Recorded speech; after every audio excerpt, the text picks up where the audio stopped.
This video is brought to you by Squarespace. From websites and online stores to marketing tools and analytics, Squarespace is the all-in-one platform to build a beautiful online presence and run your business. You know, the best artworks are those that hit you all at once. It appeals to your sense of aesthetics and beauty. It hits you viscerally and affects something emotionally within you.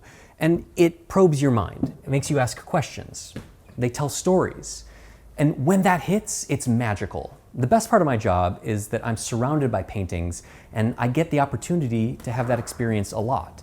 And today in the studio, I am about to write my 10,000th proposal. I know, that's a lot. And it takes me back to when I started working with my dad some 20 some odd, almost 30 years ago now. And we joked about maybe reaching 1,000 proposals, and then 5,000 proposals. And then we wondered what it would be like to hit 10,000 and thought, well, that's crazy. And so today, as I cross that milestone, I get emotional thinking about my father, who taught me this trade, who worked with me, and who's no longer with me. So this painting hits me there emotionally. But the painting itself is also really interesting. It's a piece of social realism, where the artist chose to tackle something that they felt was wrong in society and do it via artwork. And when I was in college, I studied under a printmaker named Antonio Frasconi. He was an Argentinian printmaker who used his voice as an artist to protest the social issues of his time in his country.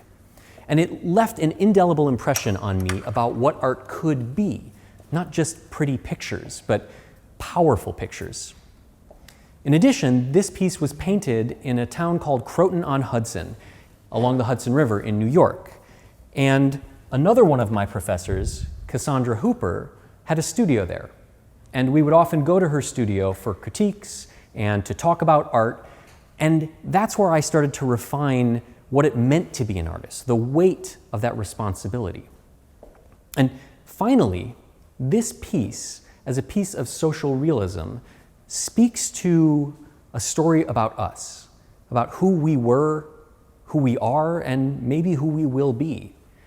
And it's as pertinent now as it was when it was painted.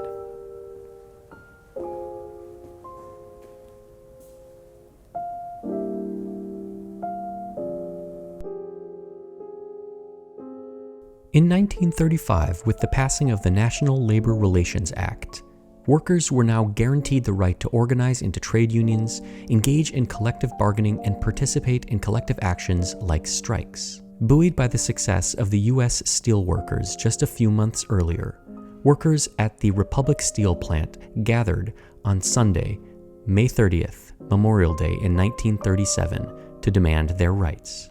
Families, men, women, and children, Black, white, and Latino, gathered at the union headquarters dressed in their Sunday bests and began a peaceful march to the factory. Republic Steel had anticipated the coming demonstration and acquired more than $50,000 worth of tear gas to supply to the Chicago police. They also provided the officers with batons fashioned from hatchet handles, vastly different from the standard police nightsticks, and exponentially more violent. The Chicago police intentionally increased their force to 264 officers that afternoon. As the protesters marched, they faced a harrowing display of force. Police threw tear gas, fired live rounds, and used their clubs to brutally bash the heads and bodies of the demonstrators, men, women, and children. In the end, the aftermath of the police violence was catastrophic. 10 dead, 40 shot, and more than 90 wounded. Newspapers such as the New York Times and Chicago Daily Tribune, owned by anti-labor capitalists, presented an inaccurate and false narrative, accusing the protesters of inciting the violence and being under the influence of drugs. Fortunately, journalists and cameramen from other news outlets, including Paramount News, attended the protest. Paramount executives, in a shocking display of cowardice, initially withheld the footage, fearing backlash. Ultimately, during a monumental U.S. Senate investigation, the footage was released, and the horrors of that day came to light.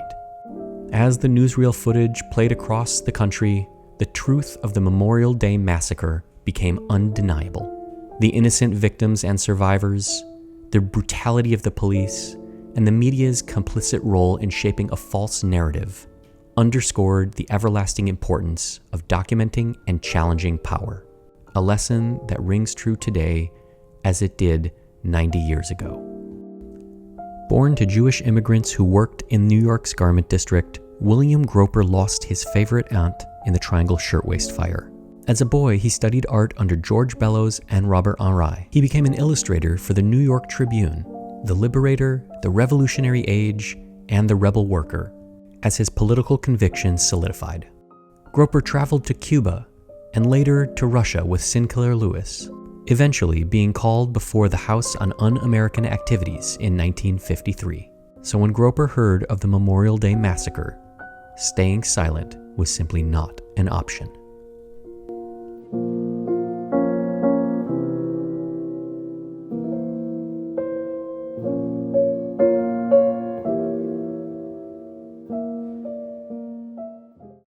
Squarespace's new AI engine isn't going to build your website for you, but what it can do is take your copy and lengthen it. Or if it's too long, it can shorten it and make it more dynamic. It can also take input from you and guidance on the tone and create text for you to start with. But Squarespace's tools don't end there. They have a fluid engine which allows you to design and build your website with drag and drop technology. No more code, no more fussy editors. Simply drag what you want, edit it, move it around, add things, change them, make them look how you like, and there's your website. How cool is that? So head over to squarespace.com for a free trial, and when you're ready to launch, go to squarespace.com/Baumgartner to save 10% off your first purchase of a website or domain. Though the work on this painting will not be exhaustive, it still does need attention because all of these little problems break the image, and we focus on them instead of the drama that the artist created. And the first thing that I'm going to do is start stabilizing all of these areas where there's paint loss. I'm using an adhesive and I'm just painting along the edge just to make sure that any of that paint doesn't flake off in the future. And I'm not going to flood this entire area. I need to keep the masonite receptive, and the reason for that will come later. But for now, it's just a matter of taking this very small brush and finding all of the areas where there are losses and putting down a tiny dab of adhesive. Because the painting has yet to be cleaned, any adhesive that ends up on the surface of the paint film can be wiped off during the cleaning process.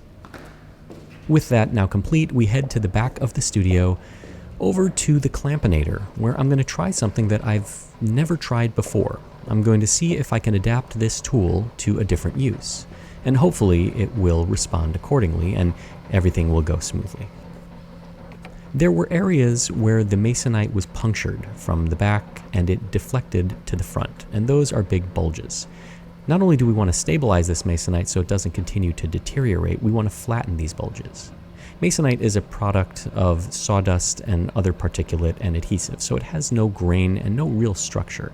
And as it ages, it decomposes and it becomes like dust. This is not a good thing for masonite, but it's a good thing for me because I can use an adhesive that I flooded these areas with on the front, and now I'll continue on the back to do the same thing. This is going to be soaked up by the masonite. You can see it here very slowly being absorbed. And it's going to effectively stabilize all of the loose areas, but not just if I put it on like this. You see, if I do that, it's going to leave the bulges. So what I'm going to do is place some release film on top and bottom. Then I'm going to slide the trellis over the areas of damage. And then I'm going to use some blocks and try to use the Clampinator to press these down. Now this is not how the Clampinator is designed to be used. These vertical clamps are just meant for holding panels in registration. The real pressure comes from the lateral clamping force, but that's not how I'm going to use it. I'm going to try to see if I can use these vertical clamps to put enough pressure on this bulge, which you can see, to flatten it. Now this, of course, is a unique and novel way of using the tool, and I think it's going to work, particularly with all of the reinforcements that I did when I rebuilt the Clampinator, but I just don't know. And if it doesn't work, well, that's okay. it will allow me to gain more information about what I need to do to the clampinator the next time I decide to take it apart. But for now, I'm taking a couple of little blocks and placing them on top and bottom of this bulge. And then I'm going to just exert pressure by way of the clamps and hope that it presses everything down nice and flat. There are two areas that need this treatment, and I've aligned the painting to receive pressure on both of these areas. This one, I'm using 2 clamps because there are actually 2 spots of bulge here that I'm going to try to press in one fell swoop. 2 birds, 1 stone, so to speak. And then when everything is in alignment, I can just start adding pressure and hope that nothing breaks. This is where I'm a little bit nervous because, again, I've never done this on the clampinator, but we'll see. The next day I come back and nothing broke. There were no fires, no explosions, and no rips in the space-time continuum, so that's good. But whether or not the treatment worked still remains to be seen. And as we can see, it's all flat. So it works. And now I have another use for this very valuable tool. There are a few more areas that need to be pressed, so just like last time, I'm going ahead and flooding them with adhesive, placing them under tension, and then letting them dry.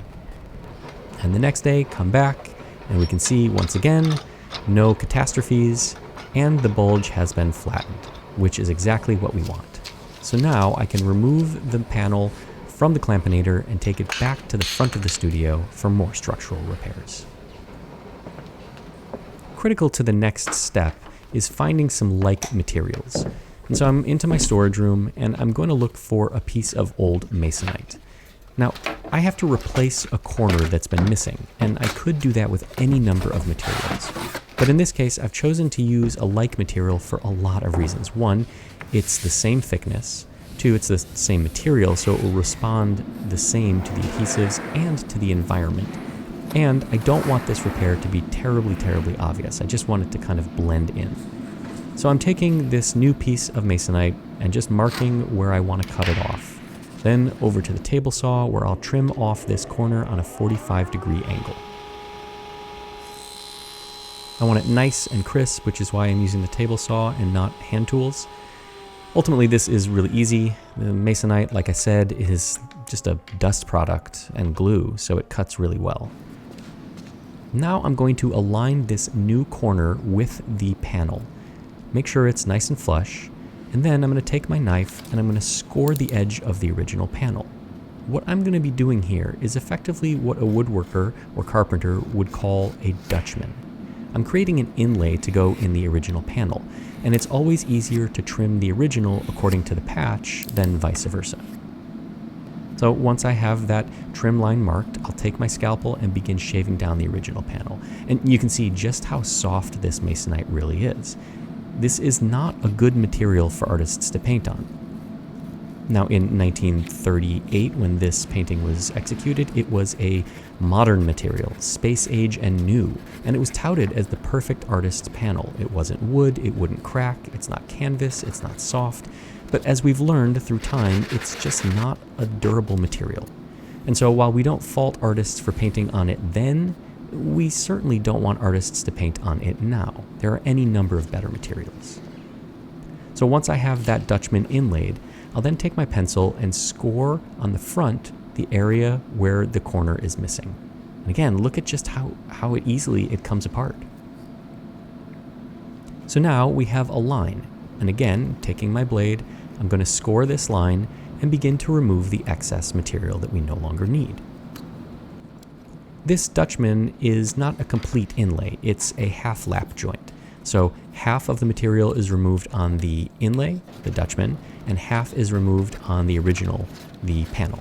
And when they meet up, because half has been removed on each side, they will be the correct thickness. So the scalpel, more shaving down, a little bit of sanding, and then we test it to see if it's correct. It's standing a little proud still, so I'm going to remove a little bit more material from the Dutchman. I'd rather remove more material from this inlay than from the panel, because if I go too far on the inlay, well, I can make a new one. It's just a piece of masonite. Once I'm satisfied with the thickness of the inlay, I can then begin the bonding process. And here I'm using a conservation adhesive that doesn't shrink and is reversible.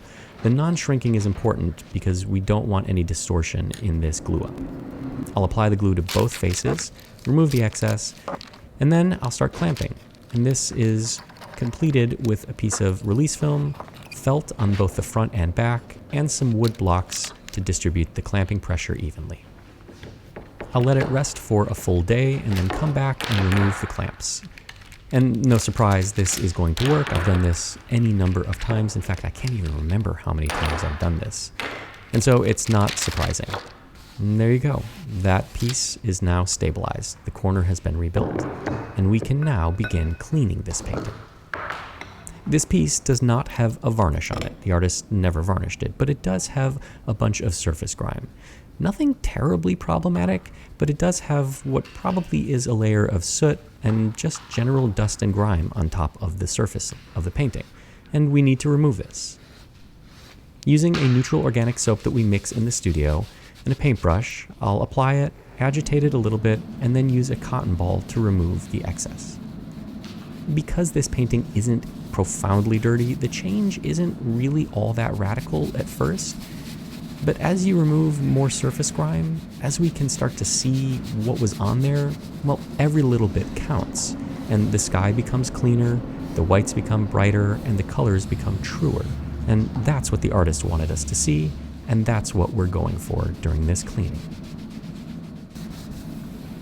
So with one section cleaned, we'll now move on to the rest of the painting.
Once the painting is fully cleaned, now the fill-in begins. Remember, those areas where the masonite was punctured and of course the missing corner need some fill-in so that those are flush with the surface of the painting and ready to receive retouching. It's not a lot of fill-in, and luckily there is no impasto, no textural buildup of paint, so applying the fill-in is actually fairly easy and straightforward. Every once in a while I get a project that doesn't want to fight me, and for that I am always grateful. I'll apply the fill-in liberally. I'm not terribly concerned about any overages. I'll remove them later. I just want to make sure that all of the gaps, all of the voids have enough fill-in in them. If I try to remove too much of it now during the application process, the fill-in is always shy and I have to come back a second time, which is not the end of the world, but if I can avoid it, why not? Once all that fill-in medium is dry, I'll come back with a couple of swabs and begin removing the excess. And yes, I'm using saliva here. Conservators use saliva all the time for any number of uses. In cleaning, it's a wonderful place to start. And here with the removal of the fill-in material, it's readily available and easy, so why not? Now, if there was a lot of fill-in, well, I'd probably go dehydrated, and so I would turn to a little jar of water. But for a little bit of fill-in like this, it's not really all that problematic. Even areas like this, where there's just a very fine scratch, receive a very thin layer of fill-in. We want it all to be smooth and not to catch a raking light once we varnish the painting. And speaking of varnishing, that's exactly where I'm headed now. I'm going to apply a first layer of varnish to see what the painting looks like, to saturate these colors and to give me the best chance of matching accurately with my retouching. This is the standard varnish that I use in the studio. It's ultraviolet stable and fully reversible. It's also got a plasticizer in it so that it won't crack, it won't discolor over a very, very long timeline, and it's easily removable. So in the future, if the next conservator needs to take it off, it'll only take about 10-15 minutes to remove the varnish on this whole painting. It's pretty nice, huh? I wish people had these way back when. It would make our job as conservators today much easier. The varnish is applied. I'll then go horizontally and vertically, overlapping each stroke, and then as the solvent evaporates from the resin, I'll brush it out to give it a beautiful satin finish. For the retouching on this painting, I'm going to be using conservation retouching paints. These are just like regular paints, ultra-fine pigment, but instead of being suspended in oil, safflower, sunflower, walnut, linseed, they're suspended in a synthetic resin. And this means that they can always be reversed. That resin is receptive to solvents, unlike oil paint. So in the future, if this retouching ever needs to come off for any reason, it can with the application of the correct solvent, and conservators know how to remove this. In addition, this is all transparent under ultraviolet light, so it can be seen with a black light. No hiding anything here except the damage.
And as I'm wrapping up the retouching, I'm realizing that I don't need to apply a final varnish.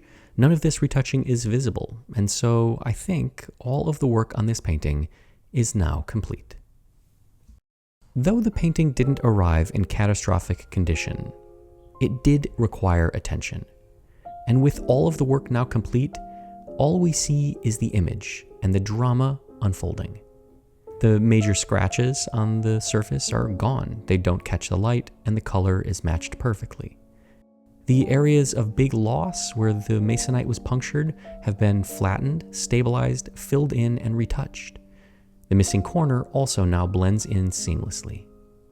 While all small, these pieces of damage caught our attention and pulled away from the image. And on raking light, we can't see any textural difference. Exactly how a good repair should be, completely invisible. But what can be seen is the drama unfolding on that Memorial Day, captured in oil paint by the artist. The pain, anger, and fear on the protesters' faces at the hands of baton-wielding police. The brutality exacted upon peaceful people who were merely asking for their constitutional rights. That Groper painted this the same year, perhaps weeks or months after this event, was a testament to just how powerful it was. He knew it as an artist and chose to capture it in oil so that for future generations, we would hopefully remember the past and not make the same mistakes. Like my professor Antonio Fresconi, Groper knew the power of art, and he knew that this image would one day live on and tell a story that otherwise may be lost to history forever. The question is whether or not we will recognize and remember the lessons learned.